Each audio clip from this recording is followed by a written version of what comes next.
Welcome to Self-Publishing with ALLi from the Alliance of Independent Authors. This week it's our production and distribution stream focusing on guiding indie authors through the many pathways to create, publish, and distribute their work. We'll explore strategies, weigh the pros and cons of different models, and help you find the best fit for your publishing journey. This Self-Publishing with ALLi podcast is sponsored by BookVault. Sell high-quality print-on-demand books directly to readers worldwide and earn maximum royalties selling directly. Automate fulfillment and create stunning special editions with BookVault Bespoke. Visit bookvault.app today for an instant quote. This podcast is also sponsored by Gatekeeper Press, the all-inclusive gold standard in publishing, offering authors 100% rights, royalties, satisfaction, and worldwide distribution. Gatekeeper Press, where authors are family. And here's your host for the Self-Publishing with ALLi podcast, Anna Featherstone. Well, hello, writers. Wherever you are on this gorgeous planet we all call home, welcome. I'm Anna Featherstone, author mentor and ALLi's non-fiction advisor. I'm speaking with you today from the east coast of Australia on the unceded lands of the remarkable original storytellers of this place, the Burpai people. Today, we've got a real treat for you, a deep dive into how one author produces and distributes her books. She's right on the front line, giving different things a go, and will generously share that information with us today. So this episode offers values for both fiction and non-fiction authors, so I hope you enjoy. So today, we're joined by USA Today bestselling author Phillipa Nefri Clark. She lives just outside a beautiful town in country Victoria, Australia. And I think it's especially empowering, this conversation, because wherever you are globally as an author, if Phillipa can do what she does from a little place in rural Australia, what might you be able to do from where you are? So welcome, Phillipa. Thank you so much. And thank you for having me. And I love that last point, because I was only saying this morning to some of my little writing group, who are my support system, that sometimes we feel very isolated here because we don't have all the bells and whistles and cheaper postage and things like that some parts of the world do. So, yeah, it's very relevant. Yeah, and you're reaching readers all around the world. Yes. So I feel like a lot of authors, if they're not in a big city in New York or London or somewhere, they also feel like they're not in the scene. But it just shows you can get yourself in the scene. Yes. By the way you approach your author business. So I can't even remember where we first came across each other, but I've watched you from afar as you kept writing and experimenting with various forms of production and distribution. But I've always wanted to ask you about the Nefri in your name, because you're Phillipa Nefri Clark. So what's its origin and why did you choose to use it as part of your author name? Oh, thank you for asking. I do get asked that a fair bit by readers as well, because it's unusual. It is actually my given name. My birth certificate is Nefri Groves, and of course I'm married now, so it would be Clark, because I did take my husband's surname. But I came from a very, very dysfunctional family, and when my parents separated, my mother decided just to change my first name because my father had chosen it. And so she chose Phillipa, and Nefri got completely left behind. It was also a name I'd probably been teased a lot about at school because people didn't know, we weren't nearly as open to different names and so forth back in the 60s as we are today. So it was fine. I just moved on as Phillipa, and then writing, the more I was writing, the more I felt empowered, and I was more in touch with who I really am, and I felt that was Nefri, and I wanted to honour that name, but I didn't want to lose the Phillipa because I've also built that as part of me as well. Yeah, and together it's distinctive. It is. Yeah, so it actually helps your author name stand out as well, just by reclaiming yourself. True. So I love that. Yeah. So I also see that you with your non-fiction writing, you wrote a book called Simple Words for Troubled Times, and you used a pseudonym for that called Ronan Groves. But I've seen you've added to it like Nefri Clark writing as. So I know a lot of authors wonder about pseudonyms. So why did you do it, and how has that worked out for you? Yeah. That little book came about in the beginning of COVID, and it was in response to people around me being very uncertain and unhappy. And I woke up one morning and I had to write this book. And so I wrote it, but I all the time I was like, I'm not a psychiatrist. I'm not a therapist. I don't have degrees. What am I doing putting my name to a book which is advising people on how to find their inner strength and to feel comforted and hopeful? And I really, really lost my sense of confidence, I suppose. And so I still am using my name because Ronan is one of my middle names. Right. Yeah, my parents were a bit overboard with all of that. Yeah, they like their names.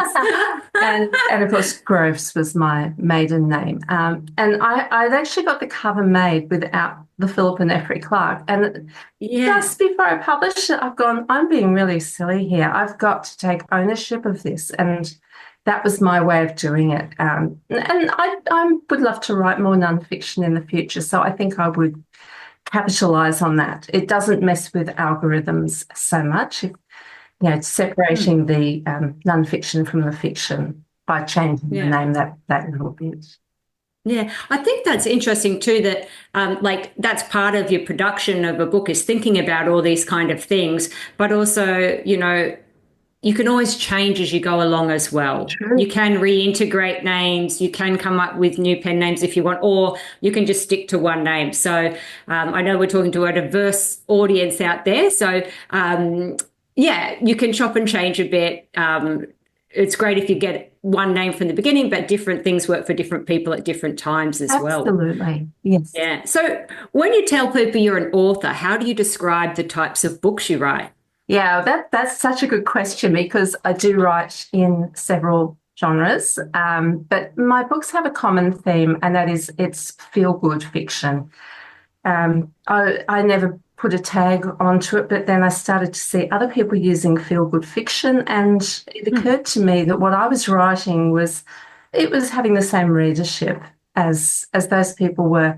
And the more I thought about it, the more it fits that I want my readers to walk away from, or close the book, turn off the Kindle, and feel better than they did when they started reading. I want them to look back on that book with emotion, and I do try to put them through the emotional ringer. What we're meant to do. But I want them to either feel that there's been a good resolution, or it truly has matched and exceeded their expectations. So I do describe them as feel-good fiction, and almost always with a mystery. No matter what the subgenre, I seem to always put a mystery in there. Okay, so how many books have you written now? I had to go and add them up. 27 novels and 9 short stories or novellas. Right, and you've got a few on the go at the moment. Yeah, well, I've included in the 27, I've included one I'm editing at the moment, publisher, and that will come out later in the year. And number 28 will come out at the end of next month. Okay, so you've got a number of series, and I noticed you've got a series with a detective, Liz Morland, as the main character. And you describe it as a gripping police procedural set in and around Melbourne with major crimes detectives. But then you go on to say, no graphic violence, no harm to children or animals, no bedroom scenes, some coarse language. So I'm more nonfiction. And so I was like, wow. So do you plan those kind of boundaries before you start writing, or do you let the book evolve and then come back in and talk about what's in the book? I think all of my books will, to some degree or other, fit that same kind of a mould. Bedroom scenes don't bother me in the least, but when I started publishing, I had 2 teenage sons, and there's no way I was going to write smexy books. I'm sorry. That's a me problem. Oh, they're probably grateful. They probably read stuff that's, steamier. And I don't have any. I think all books are wonderful, and some of the stuff I've Yeah. read, particularly when I was younger, I wouldn't be able to write that myself because I don't have those sort of skills to do that. I'm really, really big on whether I read, write, or am watching something or in real life. I cannot stand those who cannot look after themselves being abused. So I would really struggle to write about an animal being harmed or a child being harmed or an elderly or disabled person being harmed. It goes against everything. I have a high degree of empathy, and sometimes life itself, I can't stand seeing those things, and I will intervene, much to my husband's horror. I think that's great. But like on the technical side of like producing a book, I think it's really a great way for people to think about, well, what is it's about explaining to your reader what they're going to get, and letting them know, is this book for you? So, or not for you. And I think that's a really good way to highlight why a book might be right for someone, because you're setting those kind of clear boundaries. And that process of letting readers know what your book's about works brilliantly for nonfiction as well as fiction. So yeah, I just thought that was really interesting. Yeah, well, I think it's really important that my name is my brand. And if I suddenly, I've gone to a grittier form of writing with that series, and some of the language is stronger than, say in my women's fiction. And I don't want to I want my readers to read right across my books, and they generally do. So if I was going to put something in there that was really going to put those people off, I would want to make that very clear as well. Yeah. Okay, so let's get into how you produce and distribute your books, and how that's evolved over time. So currently you're still mostly indie, but you've also done a deal with a digital first publisher. So for listeners who don't know what that is, can you explain what a digital first publisher is and does, and why you're giving that model a try? Absolutely. So Digital First is still a traditional publisher. They are a publishing house that does all the editing, they do the proofreading, the formatting, the cover design, the distribution. They do pretty much everything that you would expect your big five publishers to do, but they don't focus on getting into the brick and mortar stores. So you won't see my books with them in Target or Big W to buy off the shelf. They are still obviously available to order in the same way as an indie book is. So it's very similar to the indie model in the regard that books are published much faster because they tend to be made up of teams that are very professional, and because they're not worrying about the whole distribution where if you're going into bookshops, you have to talk to bookshops a long way out of the publication of a book. So this cuts the time down considerably without losing the quality.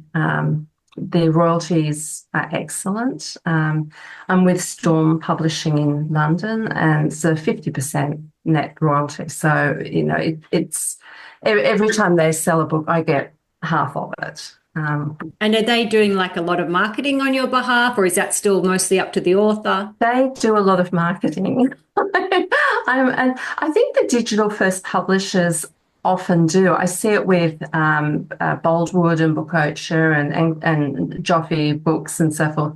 They do tend to be very proactive with the marketing side. And Storm does have a marketing team, and they've got me a BookBub feature deal so far, quite a lot of Kindle deals, and lots of beautiful graphics, and very supportive as well of anything I want to do, plus Facebook ads and Amazon ads. Yeah, right. So that's a very different model to in-person distribution. So tell me how you distribute your books face-to-face to readers. Yeah, so obviously there's things such as your multi-author book signings, such as are run by a lot of, you've got Rare, which is one of the biggest ones in the world. In 2 weeks, I'm at the Australian Romance Readers Association, Oh, yeah. the ARO, which I think is the fourth or fifth one I've done. Things like library talks, those are all opportunities for me to take my print copies and not only talk directly to readers and potential readers, but to be able to sell my books in a hard version of my book, as well as being able to take things like a QR code if they want to buy ebooks. So I do enjoy that. I love meeting people face to face. I have also gone into a few local bookstores over time, which is always done through consignment. So I don't really stress too much about that. It's time consuming for a little reward. Yeah.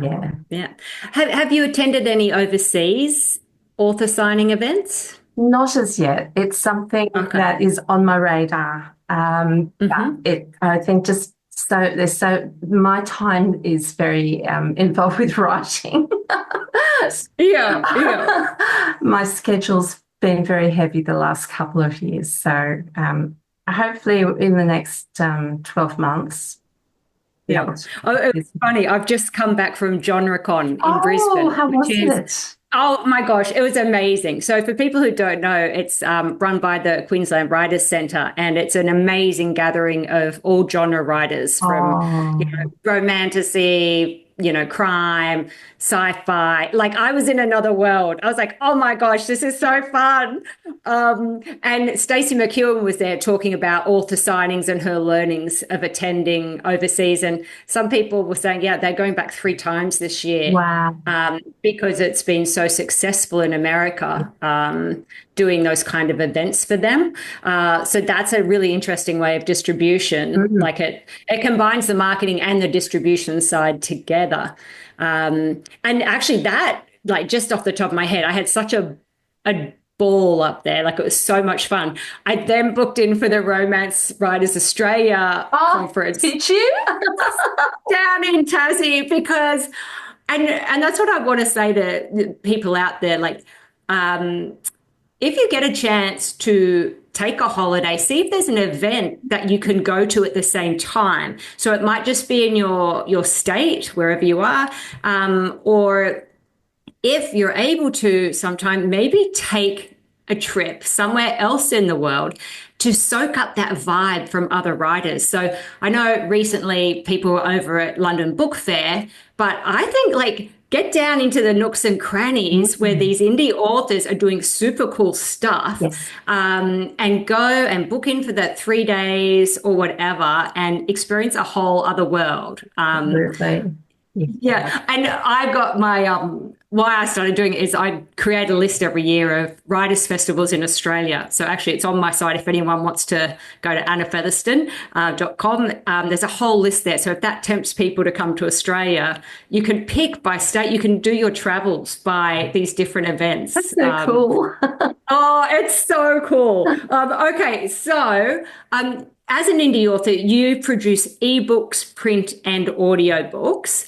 Can you run us through some of the programs and services you use in the production of your books? Sure. After a lot of trial and error the first couple of years, I've got things down to quite a streamlined form, certainly as far as ebooks and print. I have a Mac and I have Vellum, which is a wonderful formatting program that makes life very, very straightforward. I can format a book in 10 minutes, and it allows me to just add my back matter, put whatever links in, make it look super pretty and so forth. I have several cover designers who I work with on a regular basis. So once the whole process is, once I start writing a book, sometimes before then, I'll speak to whichever cover designer is either working on that series or I know will work with that series and arrange, we'll start working on a brief for the cover. I try to get pre-orders up quite quickly. Sometimes that backfires. I've actually just had to delay a book by a month because I can't finish it through other circumstances. But normally, I have it up there, so people are pre-ordering. Editing and proofreading, I've got a small team that are involved with all of that as well. Hopefully, we get most of the typos. You get the odd one. Yeah. It's through.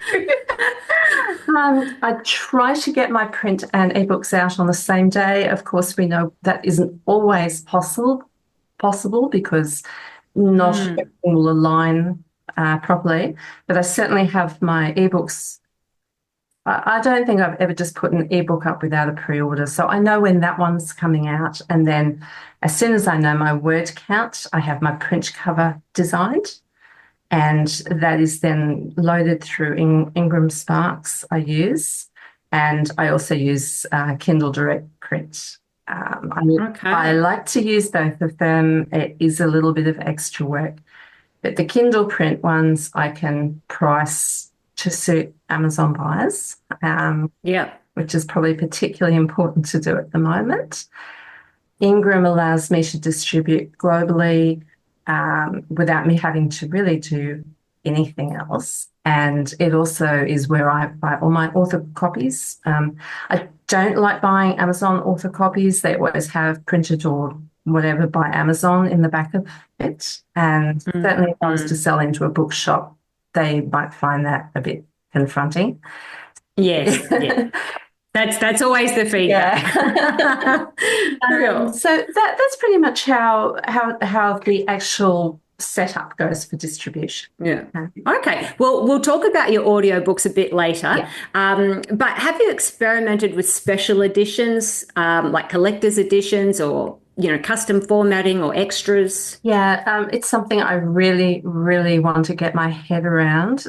So far, I've got a special edition set for my River's End books, which are hardcover with a glossy wrap, and those are quite beautiful. The flap themselves, I've got like little other snippets and pieces in, and then I reformatted so that I have there's a pattern or a picture on the first page of each chapter.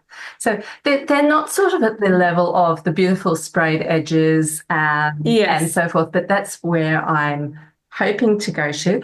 And thanks to you, one of my lovely cover designers, Jade from Steam Power Studios, is now working with Ingram Sparks with the it's not the sprayed edges, but it's it's like a print to edge, so you can see a design on the pages. Yeah. So it's like not a sprayed edge, but you still get the whole edge in an image. Yes. Yeah. So she and I will be working on some of the books that she's designed for me, and we'll be doing those down the track. Oh, that's exciting! Yay! How do you handle shipping and fulfillment then for your direct sales? Yes, good question. I do have a Shopify store, and sometimes it gets more attention from me than others because, again, it's one of those things that has to slot in with everything else that I manage. I don't have a VA or a PA. I do everything myself. I only sell my print copies through my Shopify store to Australia at the moment. Okay. Yeah. Because I have an inventory at home, it's then the postage that is the problem. I haven't had an opportunity yet to sit down and properly look at Book Vault and some of those newer options. So that is something I really would like to do because I do sell a lot of paperbacks through my Shopify store to Australians. So if they're buying them in Australia, they're going to buy them overseas as well. Yeah. Sorry, go. No, I was just going to say with the ebooks, the fulfillment is just done through BookFunnel, which integrates seamlessly into Shopify and into other options as well. You don't have to go to the expense of Shopify. And At the moment, most of my ebooks, though, are back in Kindle Unlimited. I've only got half a dozen I'm selling direct, but it's been great because I've been able to tap into countries where there isn't Kindle Unlimited, such as South Africa, because Yeah, I right. run a Facebook ad to South Africa, and I was selling a lot of ebooks through that as a market. Okay, and I know you're doing translations too, but we'll talk Yeah. about that later as well. So, okay, let's go to audiobooks. Mm. So you did something super cool when you were producing one of your audiobooks. You hired one of Australia's best-known TV actors who was known for playing cops, like police. Yes. He was always like the star policeman in every series, and you hired him as your narrator. That was a really bold move and an investment, like in your business. But can you tell us a little about that process and how that went? Absolutely. I wish I had a lot more money so that I could get John to do the rest of the series. But at the moment, I will be quite straight up and say it hasn't paid for itself, that first book. Yeah.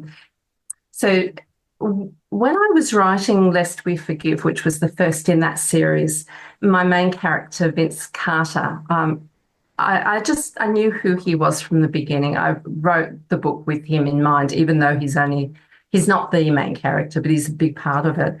And in my mind, I always saw him as John Wood. Yeah, both physically and just that gruffness that John can portray. And when I was looking at doing the audio, I just was like, oh, I wonder if he would. No, he would never want to do that. And I was so nervous. And then it was like, well, if I don't ask, I don't get. So Yeah. I Yeah. contacted his agent, and she was like, oh, send me a copy of the book and I'll send it to John. And within about 4 days of doing that, she sent me a message and said, here's what John's got to say about the beginning of it, but he wants to know if he has to do funny voices in it.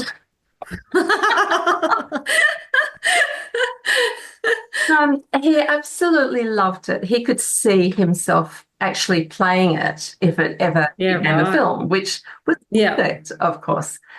So the process was go through the agent. I then had to locate a studio that was suitable for John. He, at that point, had only ever done one audiobook, which was his memoir. So he had never done a fiction Yeah. audiobook. And that's a big ask for someone to go into a studio for a week and do that. There were his agent gave me a few studios they liked. I actually chose a different one that I liked, which is Square Sound, who are in Port Melbourne, and they also do film touch-ups and things like that. They're absolutely very, very professional. And John insisted that I be there for the whole week. Wow. Which was just extraordinary. I've been in studios before. I used to be a singer when I was much younger, but to be in an audio studio and watch your book come to life at the hands of an actor that you admire was extraordinary. So that worked. He even sings a lullaby that I wrote. So that was great. Wow. So it didn't have the financial return, but it sounds like it did return a lot to you in just author growth, personal growth. I think you got a bit of extra marketing on the back end. You got some PR because of that involvement. I did. I had some radio interviews. I think you gave me quite a bit of help with suggestions on sending out a press release as well, and definitely thank you for that. The return will come if I can pour the same amount of money into continuing with the audio series, because audio listeners, they want to have the whole series, and that's understandable. Yeah. But John, as an A-grade actor, is not an inexpensive person to borrow for a whole week. So that is where most of the money went, and then almost half again on the studio costs. What it has done, though, John and I are now very close friends, and that may potentially open up he's looking at some options. So for me, Yeah, right. Yeah. with Oh, books. So, with your writing. Yeah. yeah. So I've been in touch with, some gorgeous people like Lisa McHugh and She, for other people people who just don't read. know, she's another Oh, famous yes, sorry. Australian actress Yes, sorry. who has also played police roles.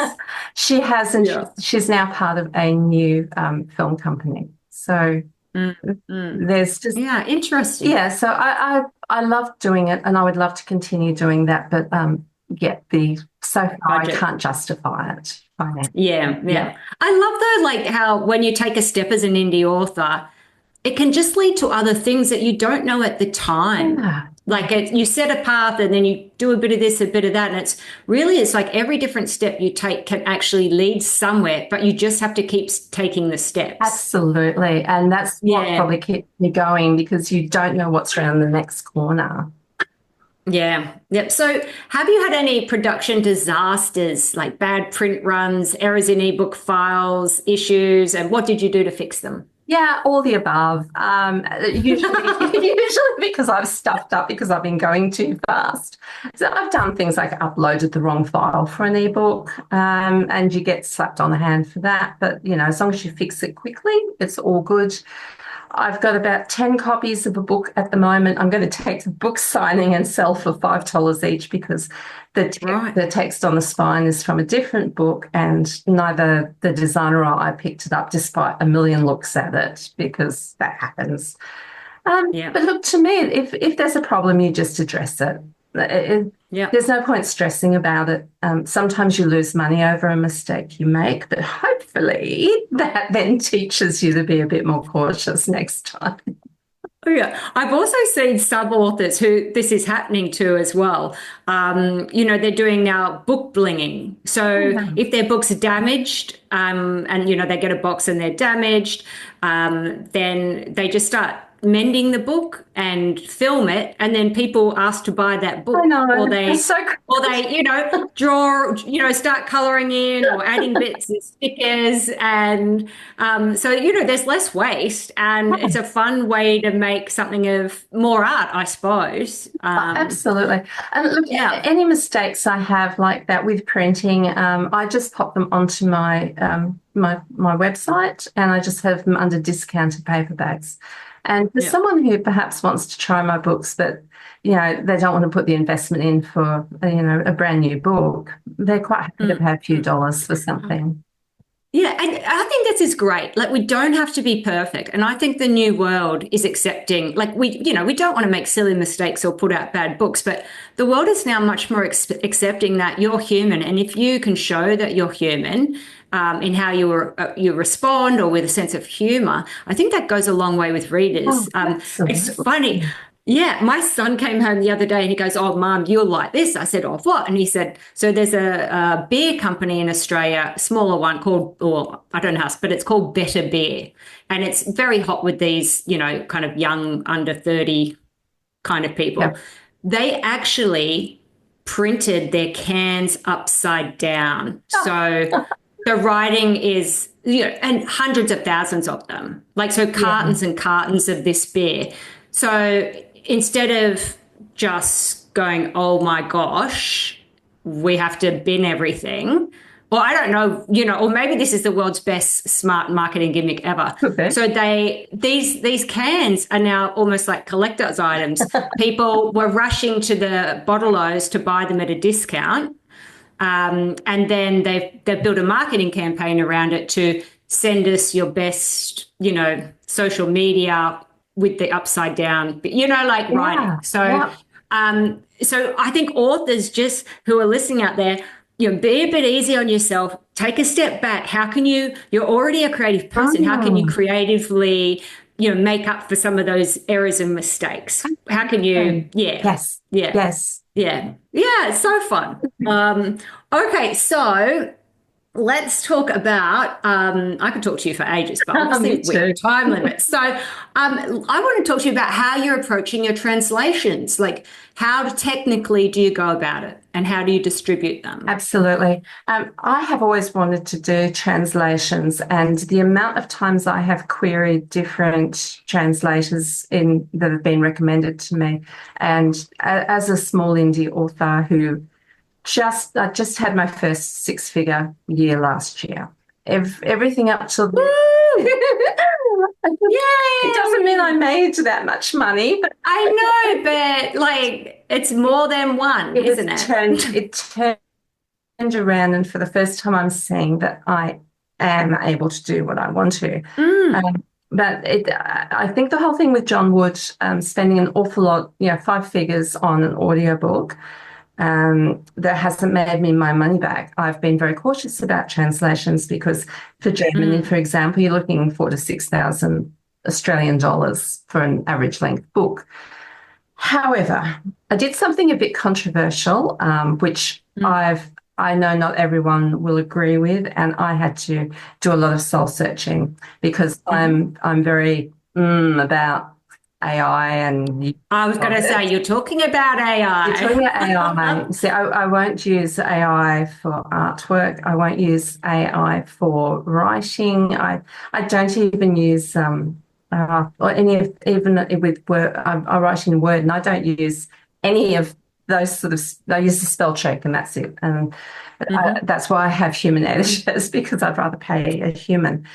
However, there's a company called Problem Solved, which comes out of Spain. The guy who owns it actually is a Kiwi, but he's in Spain these days. And what he does, he works with an AI company called Scribe Shadow. Now, that's getting quite a lot of buzz because it is owned by authors.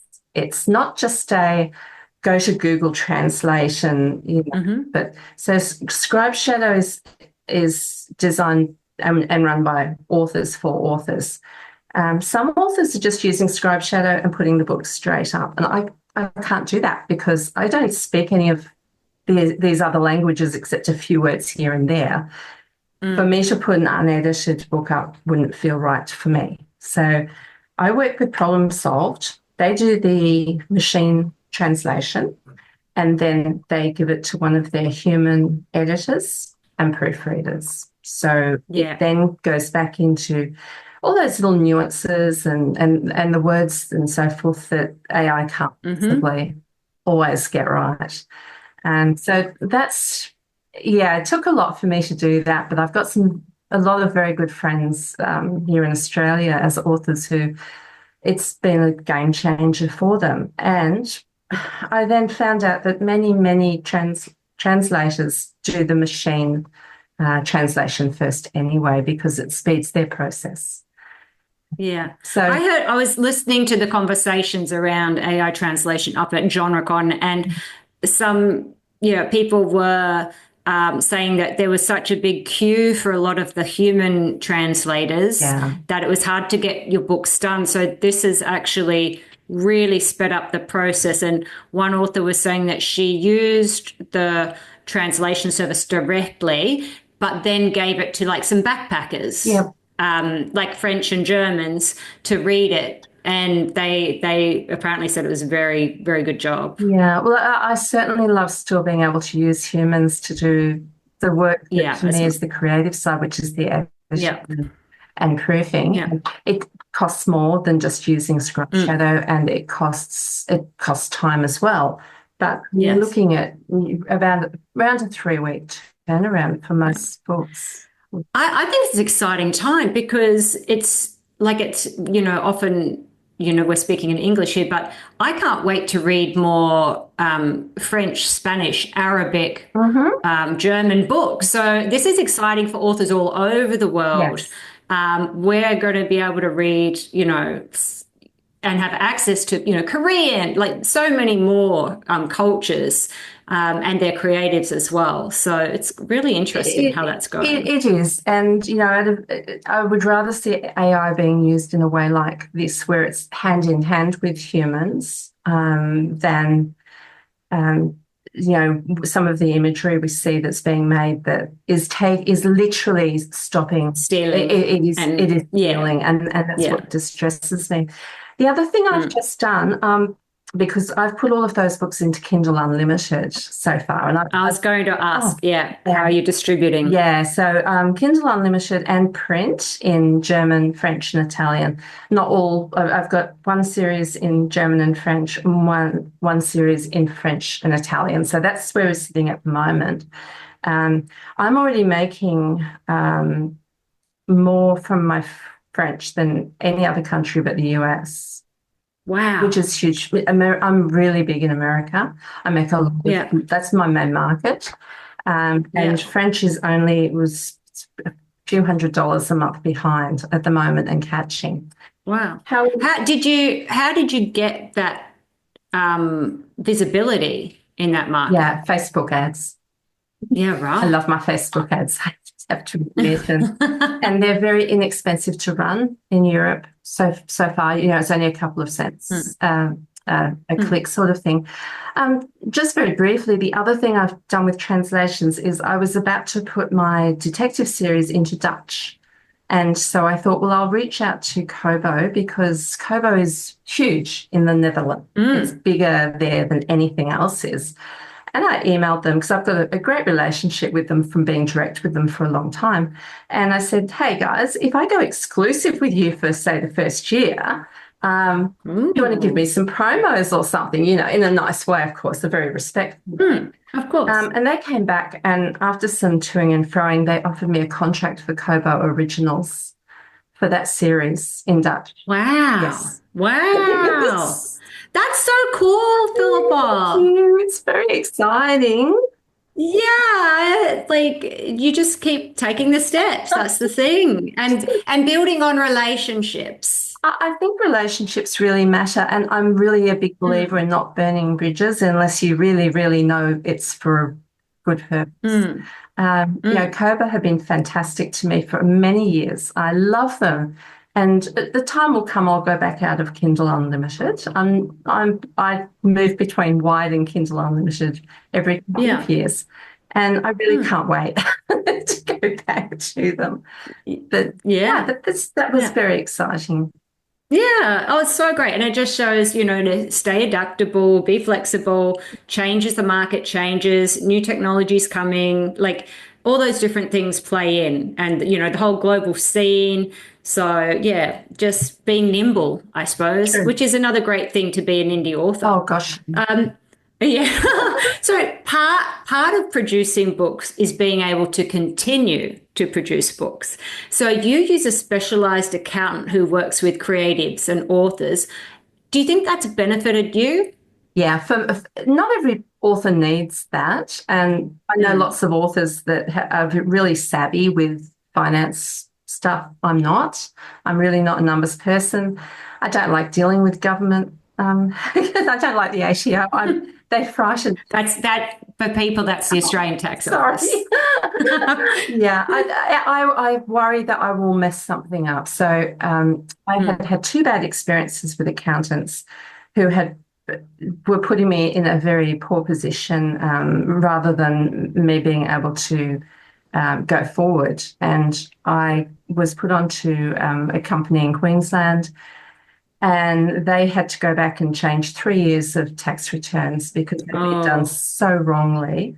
And things like averaging, which for Australians, I don't know what it's like overseas, but here we have to apply for averaging, and it just basically means that as an artist, as a creative, the government acknowledges we don't necessarily get paid the same every year, so we're allowed to average out so we're not put in a really big tax bracket one year and then nothing the next sort of thing. So so that's the year where you have a great lot of sales. You might earn 60,000. You might earn a grant or something else on top and a bit more. But then the next year you're back to maybe 10,000. Our government does let you balance it across. Yeah, so that's been huge for me, and they don't care that I just send them a basic spreadsheet every year. books. And that's all. They're like, oh, there's that author again. She can write words, but not numbers. I'm getting better. I have to admit, it's in my best interest to know what I'm, looking at, but I'm not good at it.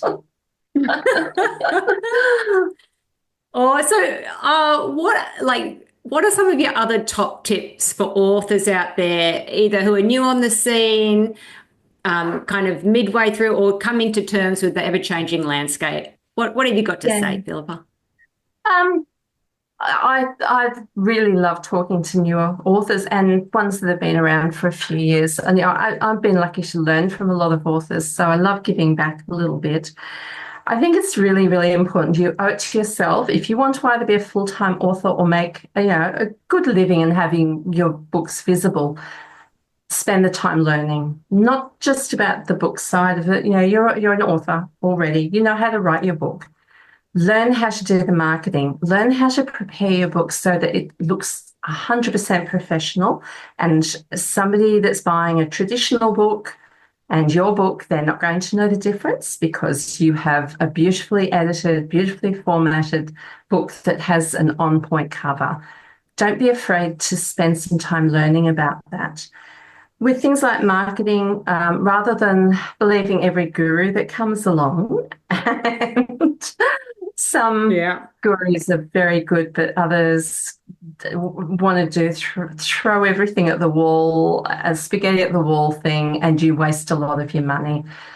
Go to Amazon and look at their tutorials. Go to anyone that offers advertising, go and look at their tutorials as well and learn the basics there, because that's their system. So you can learn a lot without spending the money.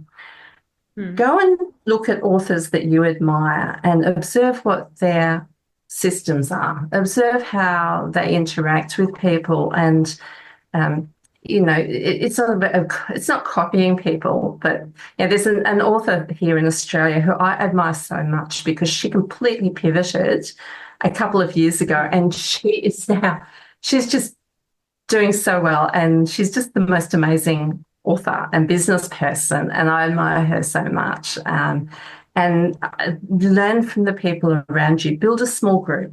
Don't get caught up in big groups if they're not positive. Go to places that will build you up rather than tear you down, and have a close-knit group of authors around you that you can trust and you can complain to, and you can whinge. And if you're going to complain, do it to your close-knit people. Don't do it to the world, because the world is very small now.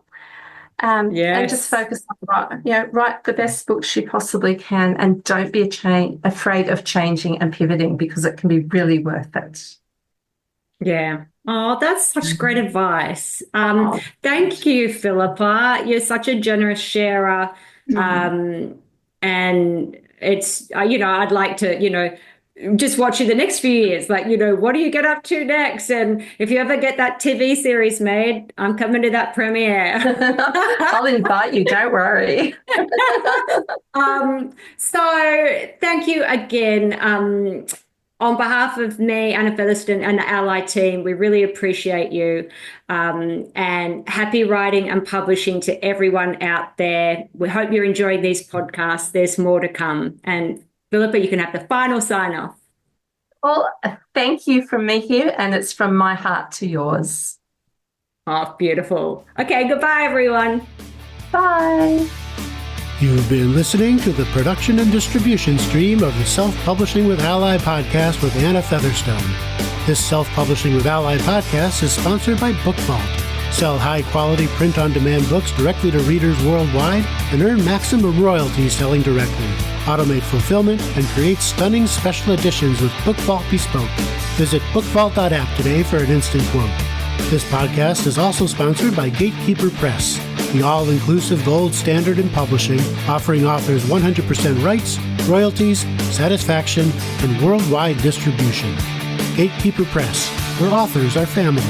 And if you haven't already, we invite you to join our organization and become a self-publishing ally. You could do that at allianceindependentauthors.org.